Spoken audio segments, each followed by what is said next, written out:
आप सभी को मेरा नमस्कार। मैं विकास शर्मा, ज्योतिष आचार्य। आप सभी दर्शकों का मेरे YouTube चैनल जिसका नाम है एस्ट्रोलॉजी टीचिंग बाय विकास शर्मा, बहुत बहुत स्वागत करता हूं। दोस्तों, मैं हाजिर हूं आपके सामने आज दूसरा पार्ट लेके। आज मैं बात करूंगा दूसरे घर के बारे में। पहले वीडियो में मैंने पहले घर के बारे में आपको बताया था और ये बताया था कि इसको भाव भी कहते हैं, इसको घर भी कहते हैं, इसको खाना भी कहते हैं, हाउस भी कहते हैं। अलग अलग आचार्य अलग अलग नामों से इसको बुलाते हैं, मतलब सबका एक ही है। कुंडली में जो 12 घर होते हैं, 12 भाव होते हैं। पहला भाव मैं आपको बता चुका हूं। आज दूसरे भाव के बारे में मैं आपसे बात करूंगा। उससे पहले जो दर्शक मेरे चैनल से आज जुड़े हैं उनको मैं बता दूं, मैंने एस्ट्रोलॉजी के ऊपर ये सीरीज स्टार्ट की है और बहुत सरल तरीके से मैं ज्योतिष जो मैंने समझा है पिछले 20-22 सालों में, उसको आपको देने का प्रयास करूंगा सरल शब्दों में। मैं भी विद्यार्थी हूं आप ही की तरह। जो लोग मेरे साथ मिलकर ज्योतिष को समझना चाहते हैं, मेरे चैनल एस्ट्रोलॉजी टीचिंग बाय विकास शर्मा को सब्सक्राइब कर सकते हैं, जुड़ सकते हैं। और जिनको अभी बिल्कुल भी ज्योतिष में ज्ञान नहीं है, तो मैंने बेसिक्स के जो वीडियोस हैं वो मैंने डाले हुए हैं, आप उनको जाके वहां से देखिएगा। तो जो बेसिक नॉलेज है ज्योतिष की, आपको वहां से मिल जाएगी। और जिनको कुछ ज्ञान है वो मेरे साथ जुड़ सकते हैं, मैं उनका स्वागत करता हूं।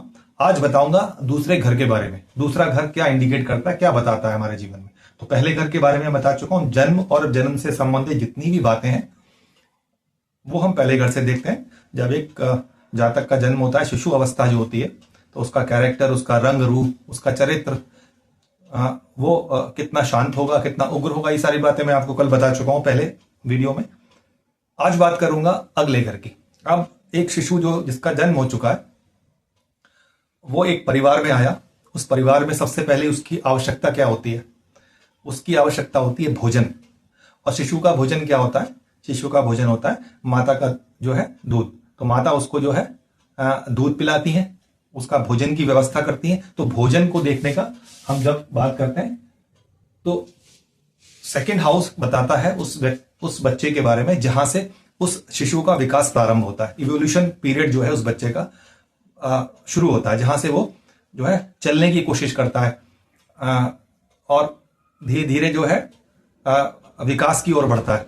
तो परिवार वाले उसको सपोर्ट करते हैं। देखिए, उसके परिवार में जब किसी बच्चे का जन्म होता है तो उसके माता पिता, उसके दादा दादी, नाना नानी, या उसके चाचा, या तो उसके ताऊ, भाई बहन, ये मिलके जो है आनंद लेते हैं उस बच्चे का, जो परिवार के अंदर। तो परिवार, बच्चे को सबसे पहली आवश्यकता क्या होती है? उसका परिवार। बच्चा जो है एक भगवान की तरह होता है, उसको देख के जो है सबको आनंद मिलता है। तो परिवार का होना उस बच्चे के लिए बहुत आवश्यक है। साथ ही साथ मैं बता चुका हूं दूसरी आवश्यकता क्या होती है बच्चे का? भोजन। वही बच्चे का धन है। देखिए, हम यहां से धन को देखते हैं, वेल्थ को देखते हैं, लेकिन बच्चे के लिए जो है वेल्थ क्या है? उसका भोजन। अभी बच्चा जो है द्रव्य को नहीं समझता, रुपये पैसे को नहीं समझता अभी, क्योंकि बहुत शिशु है और यहां से वो अपना जीवन जो है प्रारंभ कर रहा है। तो उसका जो भोजन है वो दूध है, जो माता उसके लिए तैयार करती है। तो जितना भी लालन पालन का जो समय है वो यहां पर इस भाव से देखा जाता है। इस भाव से ही बच्चा जो है धीरे धीरे जैसे चलना प्रारंभ करता है, पहले रेंगता है, उसके ऊपर वो खड़ा होने का प्रयास करता है, उसके बाद वो बोलने की कोशिश करता है। तो ये वाणी का भी स्थान है, स्पीच का स्थान है, उसकी वोकल कॉर्ड जहां से ये ध्वनि निकलती है उसका स्थान है। तो वाणी को देख लेते हैं हम यहां से, ठीक है। और उसकी स्पीच किस तरह की होगी, उसकी भाषा में कितना प्रभाव होगा, ये सब बातें हम दूसरे भाव से देखते हैं। तो दूसरे भाव से हमने क्या देखा? परिवार देखा। और दूसरे भाव से हमने क्या देखा? उसकी वाणी, उसकी स्पीच किस प्रकार की होगी, प्रभावी होगी या सामान्य होगी या विकल होगी, ये सारी बातें हम देखते हैं। दूसरा देखते हैं मुख का भी स्थान है, भोजन का स्थान है, जहां से वो भोजन ग्रहण करता है। तो मुख के अंदर दांत भी आ गए, उसकी जिह्वा भी आ गई, ठीक है, जहां से स्वर निकलता है वो स्थान भी आ गया, इसको वोकल कॉर्ड कहते हैं। तो ये सारी बातें जो है, और साथ ही साथ ये चेहरे का भी स्थान है। उस व्यक्ति में कितनी सुंदरता होगी, उसका चेहरा कितना आकर्षित होगा, जो है ये सारा जो है दूसरे भाव से देखा जाता है, ठीक है। तो भोजन से संबंधित उसकी आदतें किस प्रकार की होंगी जब वो बड़ा होगा। तो बड़ा होने के लिए उसको चाहिए भोजन, साथ में ये उसके जब वो शिक्षा का भी स्थान कहलाता है। प्राइमरी जो शिक्षा होती है, जो 8th स्टैंडर्ड तक की शिक्षा होती है, उसको भी हम यहां से देखते हैं, ठीक है। तो ये सारा चीज बच्चा अपने घर में करता है। कौन सा? परिवार। परिवार में सेल्फ का या पेरेंटल बता दिया, खुद का परिवार, उसके माता पिता का परिवार, या उसके साथ माता पिता के भी जो परिवार है यानी कुटुंब स्थान, यानी पहले जैसे जॉइंट फैमिलीज होती थी घरों में, सभी लोग एक साथ रहते थे, सारे भाई एक साथ मिलकर रहते थे, तो वो कुटुंबजन भी परिवार में आते हैं, तो वो सब मिलके एक परिवार का निर्माण करते हैं। तो वो परिवार हो गया। दूसरा हो गया भोजन, ठीक है। फूड हैबिट किस प्रकार की होंगी, बचपन है तो वो दूध के ऊपर है, उसके बाद धीरे धीरे जब उसकी स्वाद ग्रंथियां बढ़ेंगी तो वो अन्य भोजन को भी आकर्षित होगा, तो उसकी किस प्रकार की जो है भोजन से संबंधित आदतें होंगी, वो सब हम इस भाव से देखते हैं। इस भाव से हम उसकी वाणी देखते हैं, स्पीच देखते हैं कितनी प्रभावी होगी। ये भाव जो है उसकी राइट आईज को भी इंडिकेट करता है, सीधे तरफ की जो आंख होती है, दायां हमारा जो आंख है, उसको भी हम इससे देखते हैं कि उसमें कोई दोष तो नहीं है, किस प्रकार की है। तो ये सारी बातें हम दूसरे भाव से देखते हैं। उसके अलावा ये धन का स्थान है, जब वो बड़ा होगा अपने जीवन में, तो जब जीवन में वो बड़ा हो जाएगा और खुद कमाने खाने लायक होगा, अपने पैरों पे खड़ा होगा, तो उसका ये फाइनेंस का भी स्थान होगा, वेल्थ का स्थान। अभी चूंकि वो शिशु है तो उसके परिवार की जो फाइनेंशियल स्टेटस है वो कैसा है, उसको यहां से देखते हैं, ठीक है। साथ ही साथ बता चुका हूं ये सामान्य शिक्षा का स्थान है। उसका फेस जो है किस प्रकार का है, कितना सुंदर है, या सामान्य चेहरे वाला जो है वो बच्चा है, जातक है, वो सब चीजें उसके चेहरे के ऊपर किस प्रकार का आकर्षण है, वो सब यहां से देखा जाता है, ठीक है।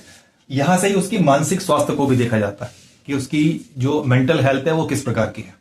कई बार आपने देखे होंगे बच्चे जो मेंटली चैलेंज होते हैं, नॉर्मल होते हैं, तो उन सबको देखने के लिए भी ये स्थान कहलाता है।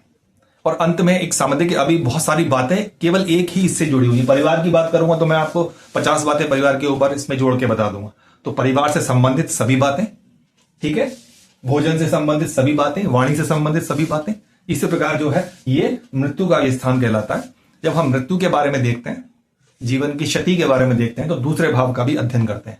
तो इतनी सारी बातों को हम देखते हैं, लेकिन एक बच्चे के संदर्भ में हम क्या देखेंगे, बच्चे के संदर्भ में देखेंगे बच्चे के लिए भोजन, उसका परिवार में जो उसके माता पिता या कुटुंब की क्या स्थिति है, उनका फाइनेंशियल स्टेटस कैसा है, कि बच्चे को किसी प्रकार का कोई बाधा ना हो उसकी शिक्षा में, उसके लालन पालन में। ये सारी बातें हम दूसरे भाव से देखते हैं, ठीक है। इसको अंतिम ना समझें, बहुत सारी और बातें भी होती हैं, लेकिन सामान्य, क्योंकि अभी आप सीख रहे हैं तो मैं एक सामान्य शब्दों में इसको बताने का प्रयास कर रहा हूं। केवल आपको इतना समझना है, ठीक है। और अपने ज्ञान में आप इसी तरह जुड़िए और वृद्धि करते रहिए। देखिए, पढ़ने के लिए कोई उम्र नहीं होती, सीखने के लिए कोई उम्र नहीं होती। आप केवल मेरे साथ जुड़ेंगे तो आपको जो है सामान्य ज्योतिष जो है बहुत आसानी से सीख जाएंगे।